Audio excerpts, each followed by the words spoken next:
So, Boyfriend Material is a romantic comedy centered around the character of Luke, who is the son of some sort of B-list celebrities who, as a result of that, is often followed by the media and has sort of gathered this really horrible reputation that is now affecting the rest of his life, including his job.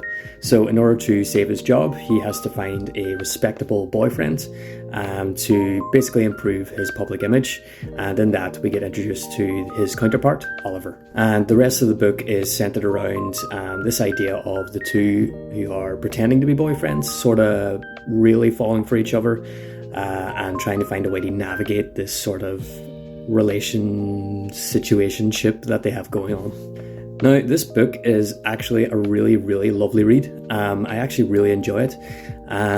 Particularly the character work that Alexis Hall does is very, very good in this. The side characters are really funny and unique, and the two main leads, Oliver and Luke, are multi-layered and believable.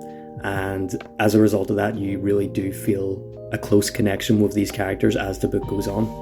Now, the plot of this book is pretty cliche. The whole idea of a fake relationship turning into a real relationship, it's definitely been done before.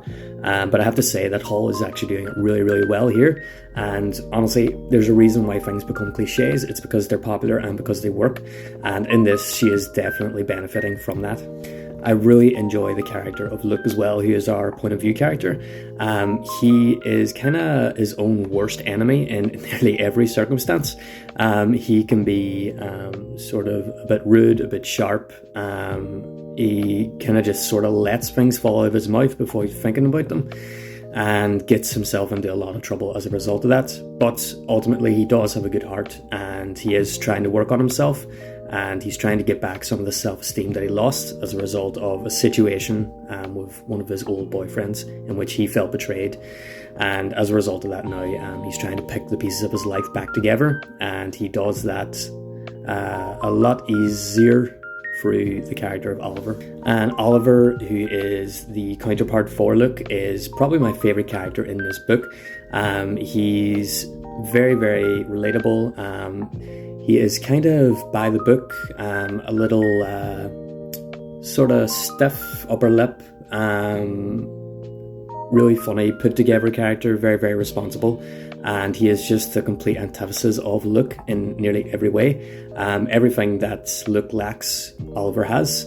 And that seems to draw the two characters together. It's the perfect example of opposites attract, with both characters, including Luke, covering for the negative points that each of them exhibit. For example, Oliver is very self-assured, Luke is very self-doubting, Oliver is very neat and tidy, Luke is the complete opposite of that, and Oliver seems to handle social situations better than Luke does, and they cover for each other in that sense. And it might seem one-sided at first, but as the story goes on and we begin to learn a bit more about Oliver and Oliver's family, you begin to understand that the perfect persona that Oliver puts forward is just not as true as it might seem to be. And in that's when Luke sort of comes to shine for him and sort of, helps him sort of stand up for himself and to have a bit more allow himself a bit more leeway in the way that he lives his life. From there, the book is just a really, really fun read. It's very, very easily read. The pacing is really great throughout this book. You could fly through it no problem in a day or two. But that sort of brings me on to some of the negative points following this. And that would be the pacing. Towards the end of this book takes a massive nosedive out of nowhere, and I don't really know why. First of all, you're going to feel that the ending of this book is really, really rushed, and that's because it is really, really rushed. I don't know what was happening here. I don't know if Alexis Hall hit like her word count or something for this book, but it ends very, very abruptly. And in situations like that, particularly in the romance genre, you'll have like an epilogue to sort of alleviate that and to make the reader go away with a better sense of satisfaction. They feel like they know a bit more about how the characters end up. But in this book, it's not there. And if you're not going to end the book in a way which feels satisfying for the reader and gives a little context for the reader, an epilogue is a good way to avoid that, but it's not here. So at the end, I can just imagine the reader looking around their room trying to find the lost pages that belong to the back of this book, but it's just not there, and I found it very random, and I think that has something to do with the ending in general. The last 50-60 pages of this book are really, really confusing and really, really out of place.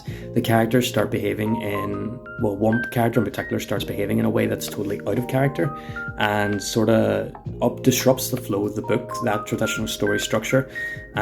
We basically get a conflict between Oliver and look, there's going to be some spoilers here, but I need to say it to help you understand. Oliver and Luke have a fight after attending Oliver's parents' party. Oliver's parents are basically terrible, terrible people. They're really, really homophobic. They're super judgmental of Oliver and incredibly controlling. And Oliver is so whipped. And when I say whipped, I don't mean in the funny sense. I mean like a dog by his parents, that he doesn't stand up for himself. He has no, self-confidence when he's around them. And it's so the antithesis of his character that is really shocking as a reader to see it.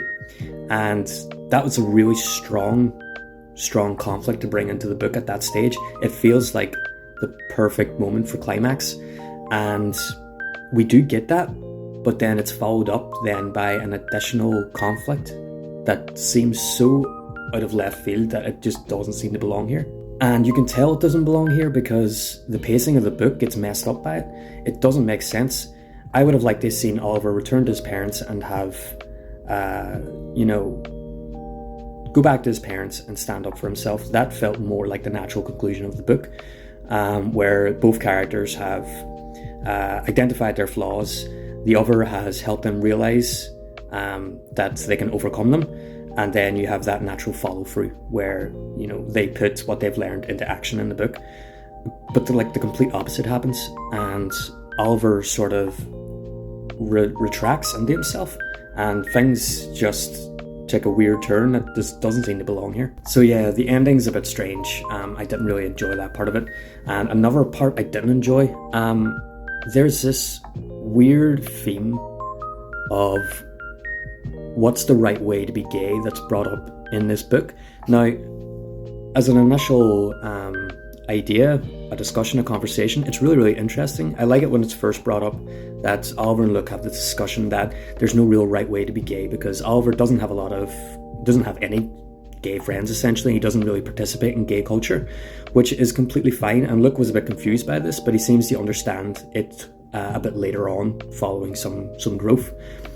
But then Alexis Hall keeps bringing it up and bringing it up. I think she brings it up 3 times in this book, and I'm like, right, are you trying to say something here? Is there a point that's going straight over my head?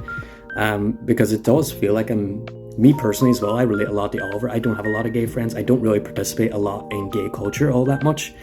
So it feels like I'm being personally, preached to about not being gay enough. And it felt really weird and really out of place. And I don't know why she insists on harping on about it. It's through the character of Luke, but she's the one writing it. She decides what themes are brought into the book. And it's just strange, and it's weird, and it's really distracting. But besides that, I really like this book. It's really, really good. I love these characters. I really like them as a couple. And I got a lot of enjoyment out of reading it and reading their relationships start to grow and experiencing the humour, which is very well done. Dramatic moments are allowed to be. The humour doesn't interfere like some sort of Marvel movie. And yeah, it's really well done. And her writing style is really fluid and really works in this genre. But that's it. Yeah, I give this a 4 out of 5. If not for the ending and the weird way to be gay stuff, it would be a 5. But yeah, 4 to 5 is pretty good for this book. Definitely pick it up. It's definitely worth a read, and I'll be following on to the sequel after this.